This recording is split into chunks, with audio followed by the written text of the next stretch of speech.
16 మంది పిల్లలు బయటకు వెళ్ళిపోతున్నప్పుడు అంత స్వేచ్ఛగా బయటకు వెళ్ళిపోయారంటే మరి ఇక్కడ యాజమాన్యం ఏం చేస్తుంది? నిద్రపోతున్నారా? జీతాలు తీసుకుంటూ ఏసీ రూమ్లో చెప్పినట్టుగా చెప్పండి.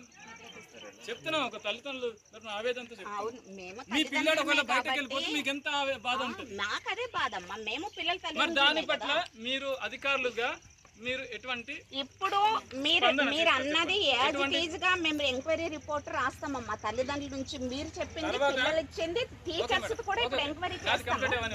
తర్వాత రీసెంట్ గా మొన్న పుట్టుపాయిజం అయిందన్న దసరాలో, అప్పుడు మీరు ఎంక్వైరీ చేశారా? మీరు చర్య తీసుకున్నారా? తీసుకుంటే ఏ రకమైన చర్య తీసుకున్నారు? ఒకవేళ పుట్టుపాయిజమై పిల్లలు ఎవరైనా చనిపోయి ఉంటే పరిస్థితి ఏంటి? చనిపోలేదు కాబట్టి హ్యాపీ, ఆ దేవుడి దేవాలు అందరూ స్వేచ్ఛగా ఉన్నాం, మీరు కూడా స్వేచ్ఛగా ఉన్నారు. మరి ఇక్కడ స్టాఫ్ ఏం చేస్తున్నట్టు? రిపీట్ అవుతూనే ఉన్న సమస్యలు రిపీట్ అవుతూనే ఉంది. మీరు ఇది వరకు కూడా చర్య, మీరు కానీ పిఓ గారు కానీ కలెక్టర్ గారు కానీ చర్య తీసుకోలేదు. మరి ఎందుకంత నిర్లక్ష్యం? గ్రామం స్కూల్ అంటే అంత మూల ప్రాంతంలో ఉంది, అక్కడ ఏం కాదులే, అంత అయిపోతుంది అనుకుంటున్నారా?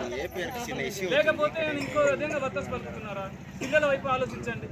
మీరంతా కూడా ఒకవైపు కాకుండా వీళ్ళ భవిష్యత్తు కోసం ఆలోచించండి. నిన్న కొండకి వచ్చేసారండి 16 మంది కూడా. మధ్యలో ఏమనైతే పరిస్థితి ఏంటంటే టీచర్స్కి ఏం నష్టం లేదు కదా, ఇక్కడ పిల్లల కన్న తల్లిదండ్రులు కదా బాధ. ఇలాంటి బాధ మీకు కూడా ఉండదా? చెప్పండి ఒకసారి, మీరే ఆలోచించండి. మీ వైపు, మీ పిల్లల వైపు, మీ పిల్లలే వాళ్ళు ఆలోచించారు.